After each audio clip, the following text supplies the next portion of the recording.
হাওড়া বালিটিকুড়ি খালধার পাড়ার বালক সংঘে বছর বাসন্তী পুজো 38 বছরে পদার্পণ করল। আজ মহানবমীর দিনে অন্নকূটের ব্যবস্থা করা হয়েছে।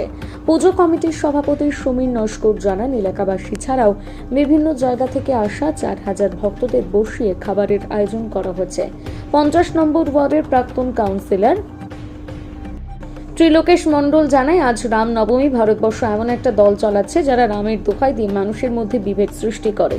এটা সারা ভারতবর্ষের মানুষ দেখতে পাচ্ছে।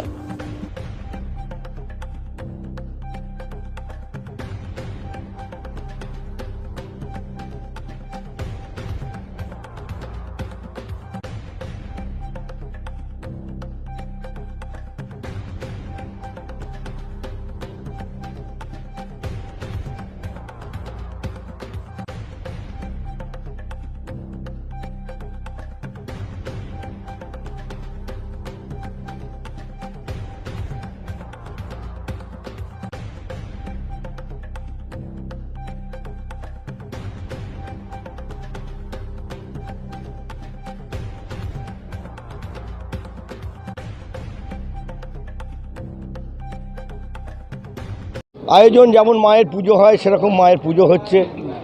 এবং আজকে যেহেতু নবমী, রামনবমী, ভারতবর্ষের একটা এমন দল রাজ্য চালাচ্ছে বা গোটা ভারতবর্ষ চালাচ্ছে, তারা এই রামের দোয়াই দিয়ে মানুষের মধ্যে যে বিভেদটা এনে দিচ্ছে, সেটা বর্তমানে গোটা ভারতবর্ষের মানুষ জর্জরিত। তো আজকে আমাদের এই বালক সংঘের পুজো 28তম বৎসর হয়ে গেল। এবছরে একটা নতুন, যেমন পুজো অর্চনা খুব ভালো, একদম প্রাণের পুজোই বলা যেতে পারে। এলাকার প্রতিটি বাসিন্দা এখানে খুব উৎসাহ। আজকের নতুন আইটেম, অন্যান্য বছর কী হতো, এখানে আমরা পাতায় করে ভোগ বিতর্পণ করতাম। এবছরে আমাদের একটা অন্নকূটের আয়োজন করা হয়েছে এবং সেটা কাল সন্ধ্যে থেকেই সব কাটাকুটি, রান্না টান্না বিরাট আইটেম করা হয়েছে। প্রায় 1000 লোকের আমাদের আইটেম করা হয়েছে এখানে।